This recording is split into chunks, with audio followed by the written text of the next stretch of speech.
Gentlemen, where I would like to start is looking at your YouTube channel. I see all these nice driving trips that you've gone on in the past year. And I suppose in particular, the summer of 2021. What is one memory that sticks out from that time, from that summer?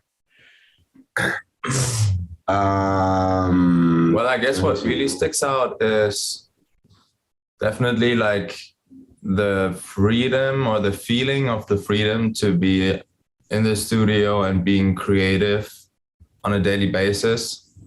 Like it felt definitely,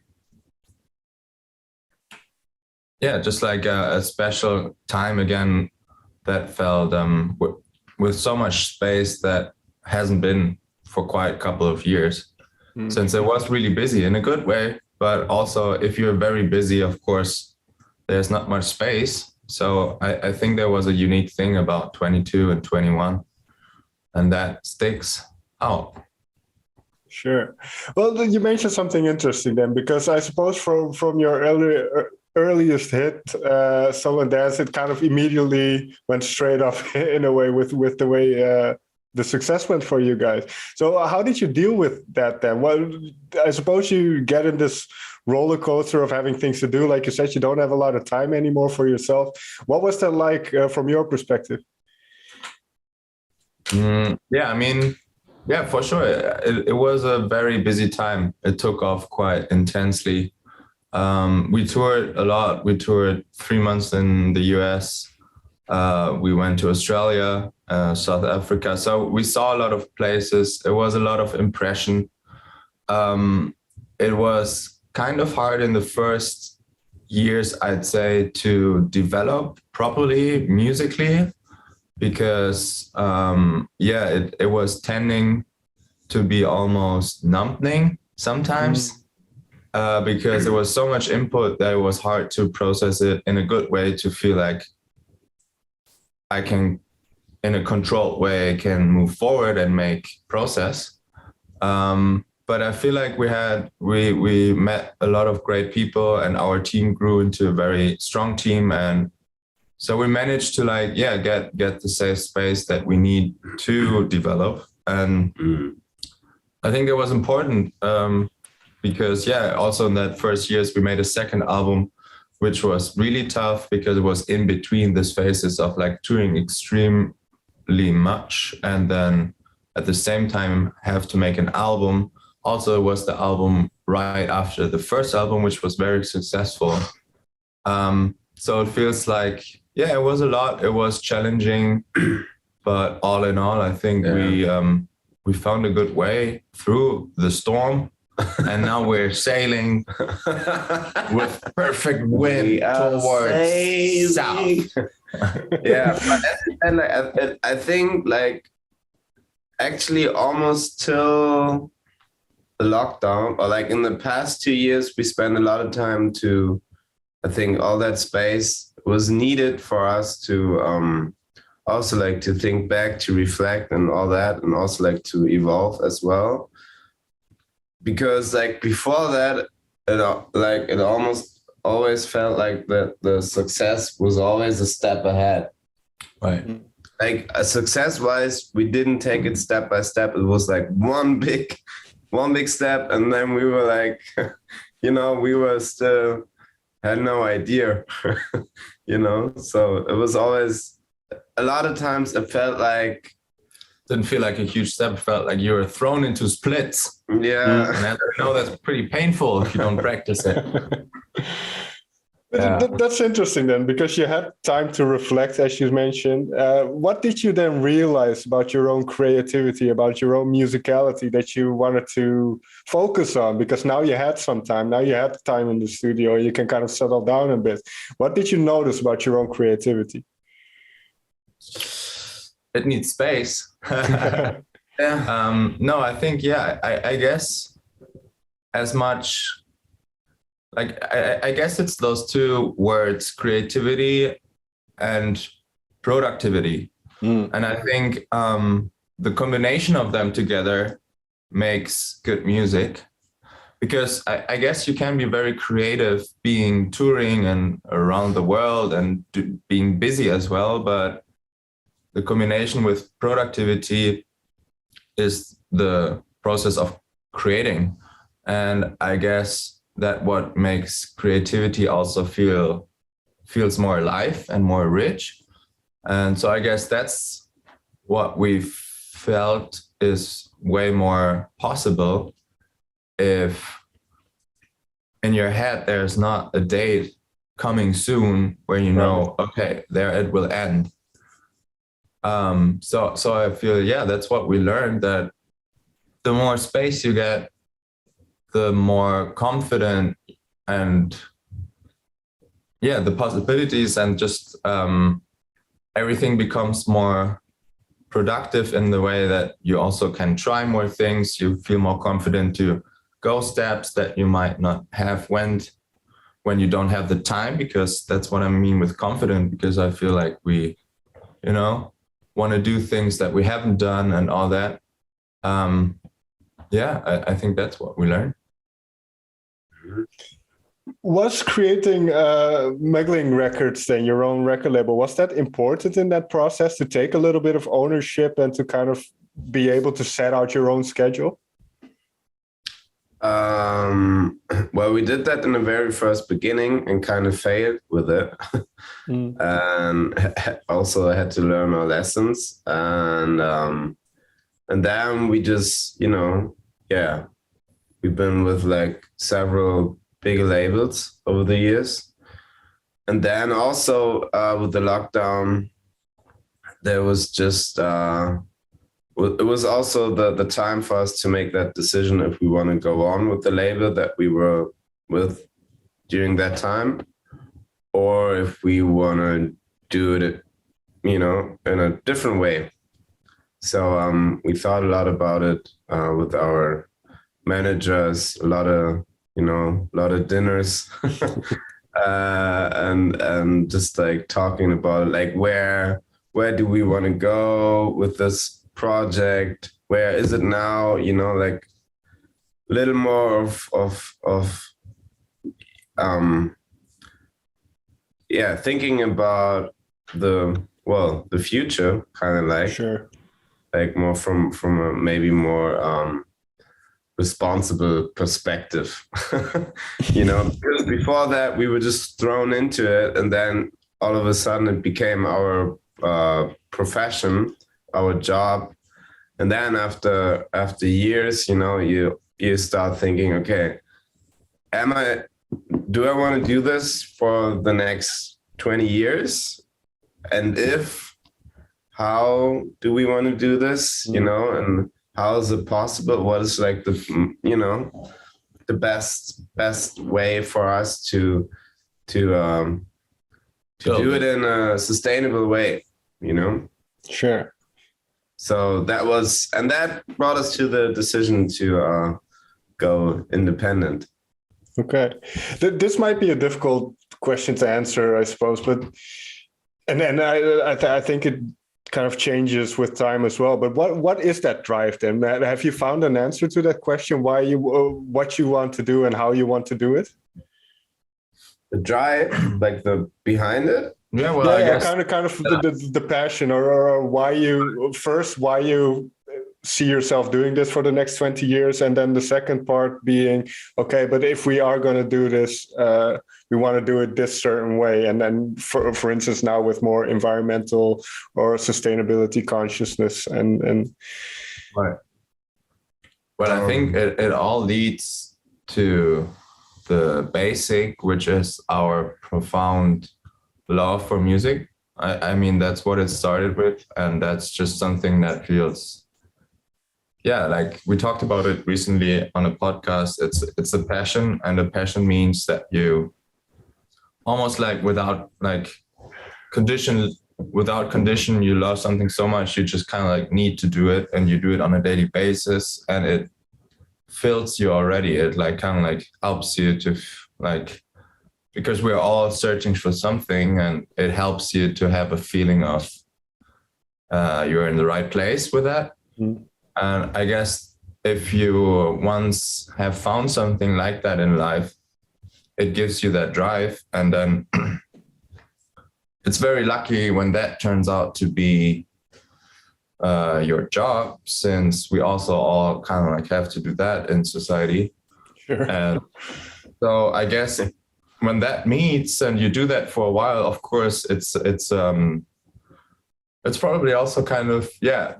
I mean, that's also a famous issue, I guess, when job and passion meets, that it can destroy the passion.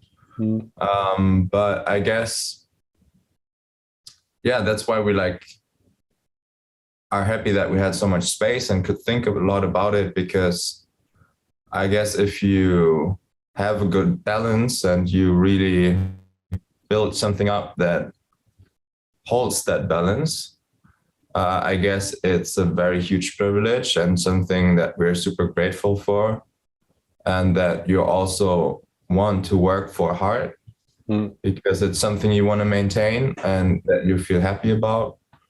Yeah, and I guess I don't know. Did that answer it? I hope. Yeah, kind of, because what I found, and this is kind of what I mentioned earlier as well, when I was looking at the videos on the YouTube channel, kind of the live things, and you do sessions. I don't know where it is, but I saw a session with giant rooks, teardrops, and it's those kind of things. It just seems fun. It seems like it kind of exudes passion. Like you would do it even if you weren't getting paid for it, for instance.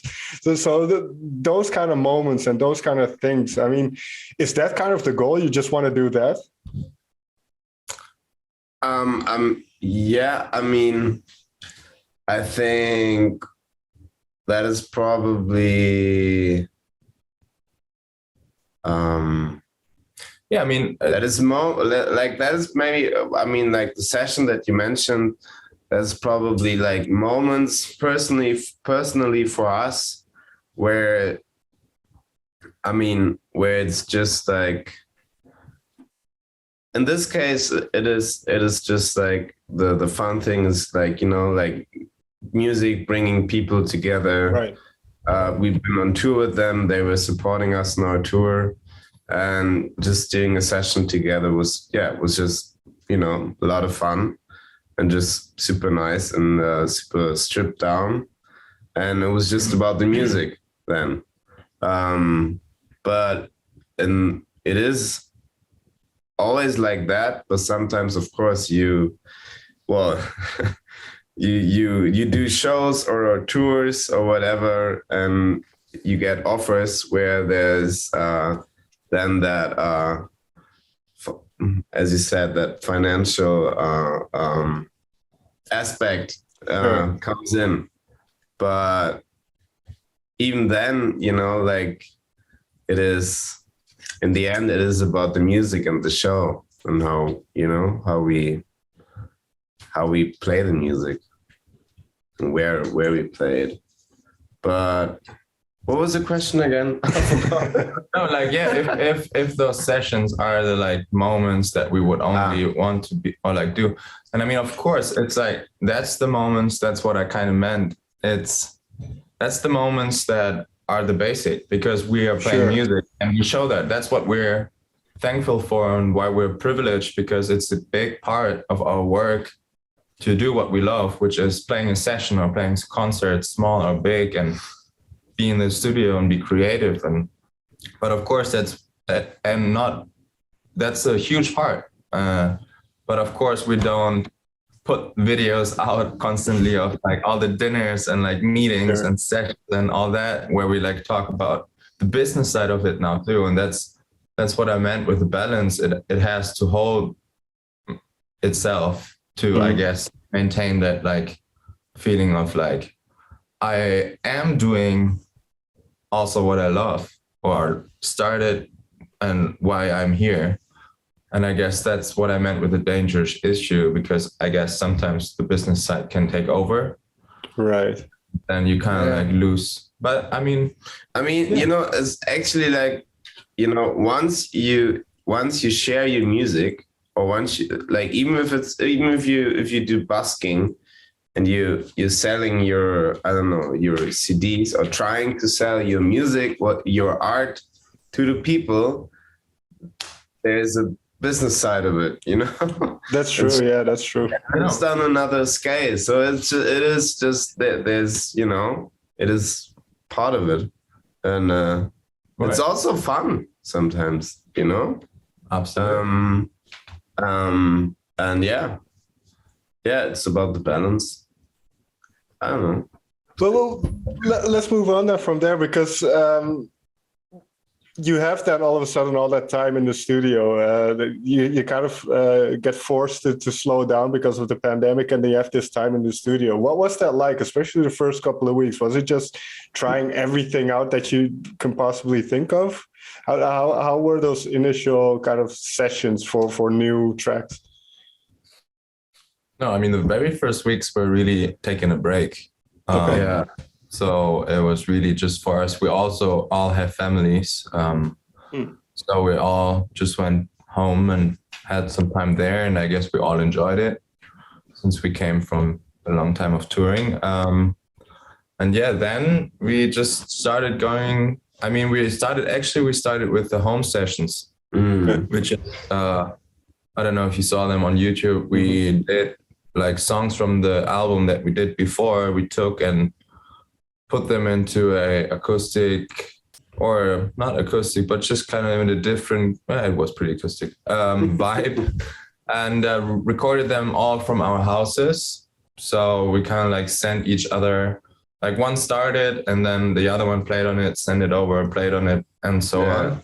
Like a lockdown session. Kind of production from all us four. And that was a lot of fun. And I guess also kind of for us was maintaining the feeling of like, you know, making music together, because obviously we were also all in different places. And from that, Clemens and I then started, because we both moved to Berlin, started to get a studio because we didn't have one yet. And then we got one, and then we started going there a lot. And we just started to put out, because also going back to before, the thing with creativity and productivity, through the last years we had collected a lot of ideas, always on phones, and like, you know, like all this like little snippets of creativity shots that you like trying to catch. And so we just used that big diary on our phone of ideas and started pulling them out and remembering them and play around with them. And then we started having session with other people, also of course a lot about Zoom. Like that was a fun experience as well, even though now that we can have sessions without Zoom a lot again. It's definitely preferred, because it's just it's something different. Sure.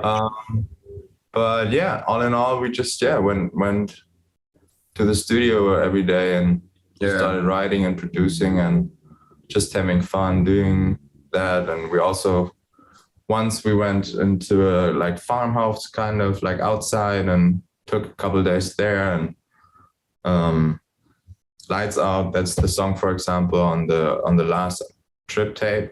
Sure. We released was on there. So we just recorded music a lot.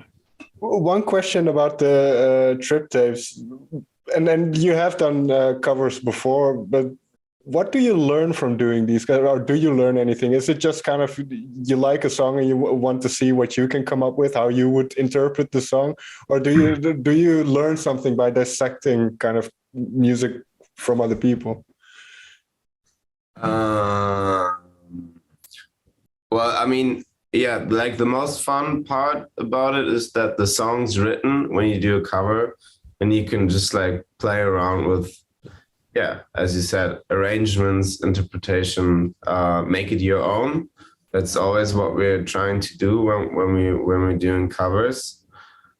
Also, what is very interesting, I find, is when you do other songs, when you cover, you know, songs from other artists, you also can learn from it or see how songs also can be written. The structure of it. Like the structure, or like also like the phrasing, whatever, like all different sorts of aspects that lyrics and melodies and harmonies have, you can enjoy that, experience that, and learn from that. So that's nice. It's like, it's like reading someone else's essay in school. It's like, oh, Right. that's interesting. That's why you put the introduction and then everything. Yeah. It's like, oh, different structure, and like, oh, so And like even sometimes, I guess, if you like take the structure and change it, it could still create a new picture that works super well, and you're like, wow. Yeah. Or it could be that doesn't work at all, and maybe they had been at the point as well, and that's why they did it the other way around.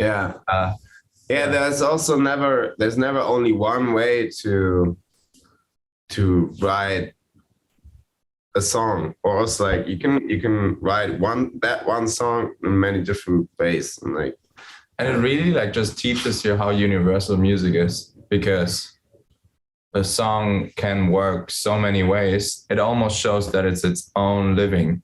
You know what I mean? Like, sure. Same with our songs when they're done and like people also interpret them or whatever. It's like, it's not in your control. It's not yours, and still they work for themselves, which is, I think, also a nice lesson, or you always learn something from it since you see it being different.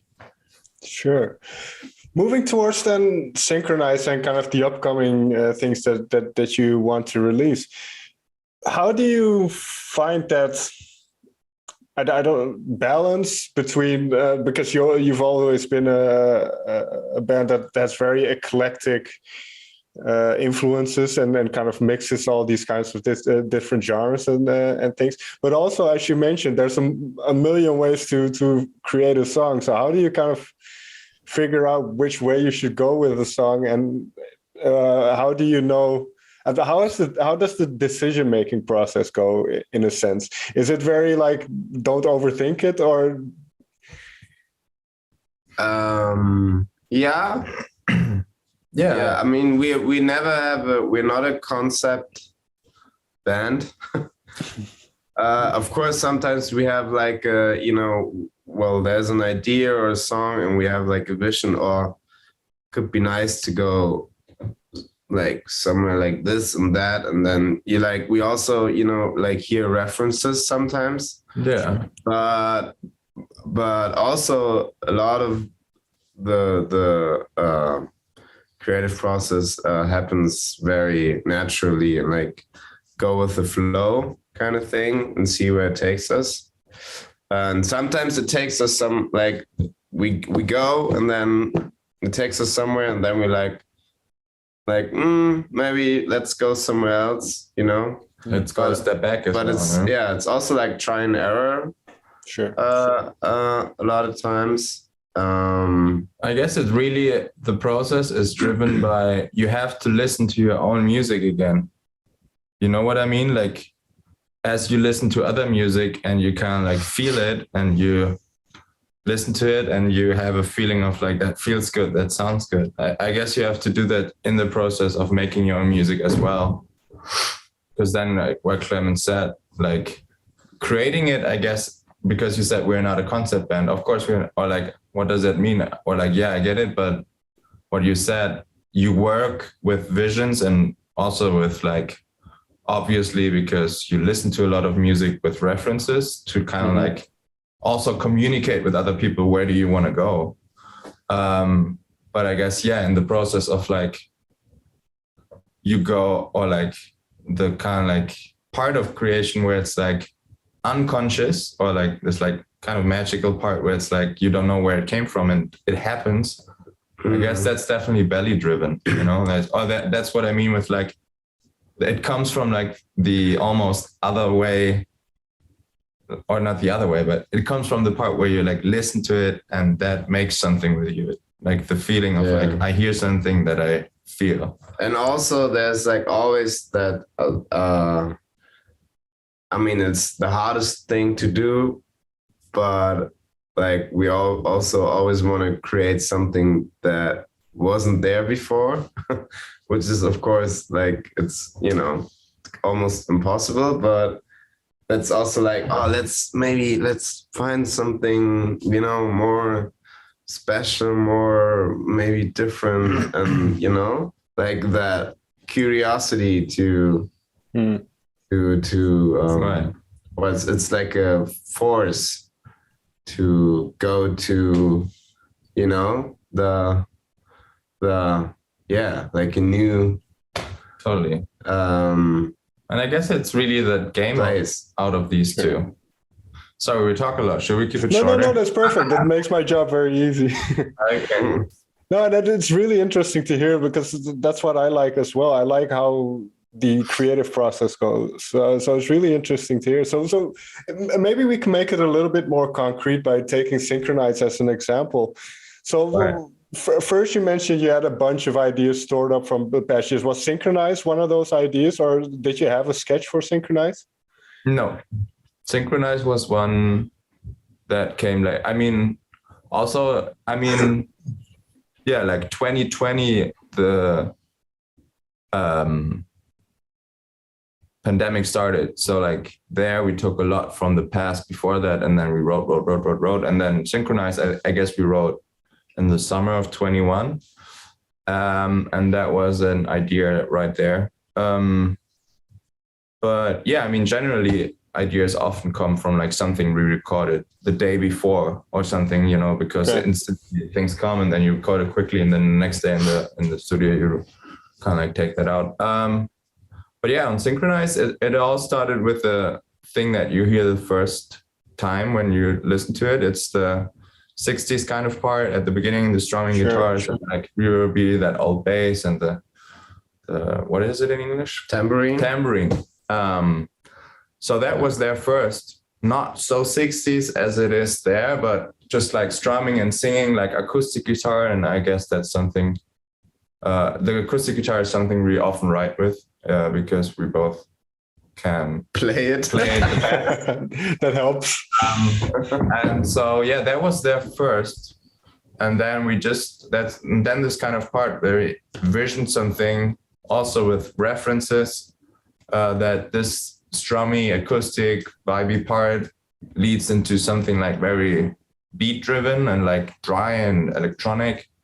And so we just tried to build a beat, and that also went quite quick. And once we had that and combined it and had this transition going from the first part into the second, we really loved it, and we loved how it works and how you really can jump from that vibe into that vibe. And yeah, it just felt great.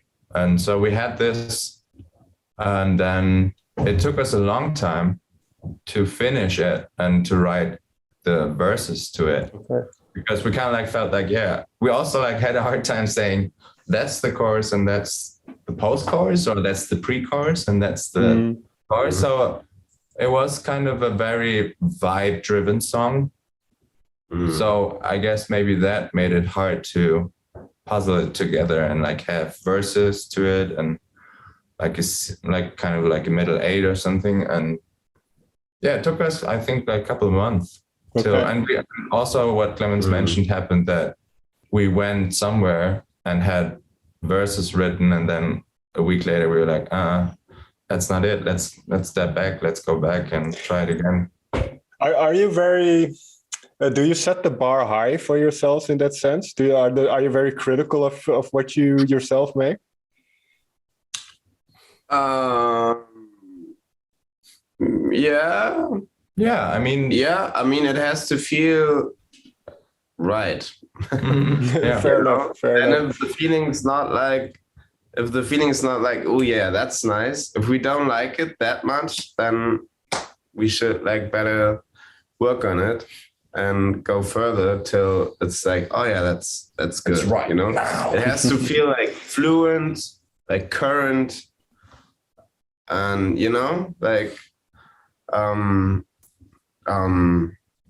it just has to feel good. And if it like in this case for Synchronize, like I think there's been like, I don't know, like it's at least 6 different versions for verses, like totally different. and it was like the puzzling, and it felt like it was put together, you know, but that's not good. Like we wanted it to be fluent, like a flow. Right. Yeah, sometimes it is like, you know, you have this idea from half a year ago, and then you don't do anything with it, but then you discover it again. That's also something that we do, you know, when you check all your thousands of voice memos, and then, well, you start, you're trying to find a good counterpart to it. But in this case, it's sometimes it's hard to find the last piece. Well, because having experience, and you're very generous with your time, so I'm gonna round off now. But having experienced that massive success, especially immediately, kind of as you were coming out in, I believe it was 2013. Is that something you kind of look for again, or are you kind of, well, we've experienced that, now we get to really do what we love creatively without kind of expectations or worries that we need a hit or something?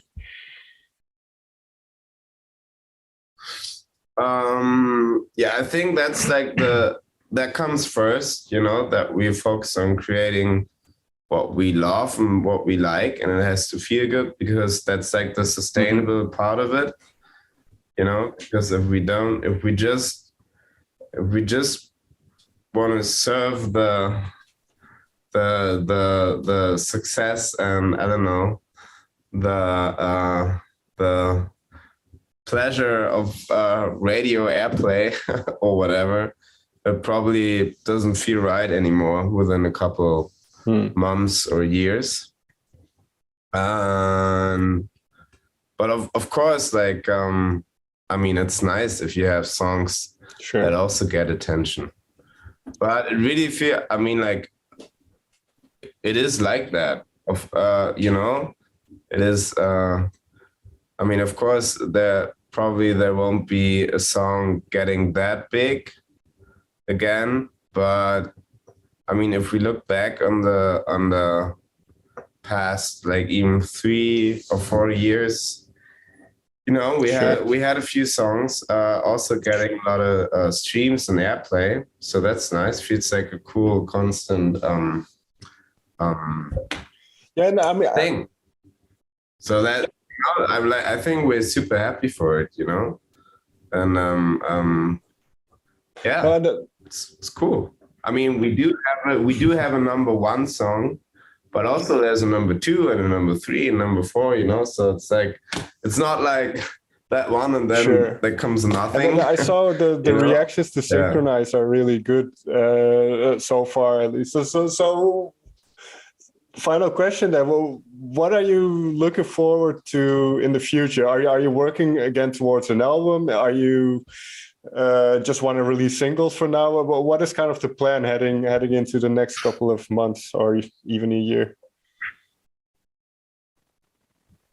Yeah, we want to finish an album. We working on it, and we are leaning towards the end of it. So we are really looking forward to release more music this year and play live. So really those 2 things will be the main thing for the next month. And we're really looking forward. Good. Philipp, Clemens, thank you so much for taking the time to talk with me. Thank you. All right.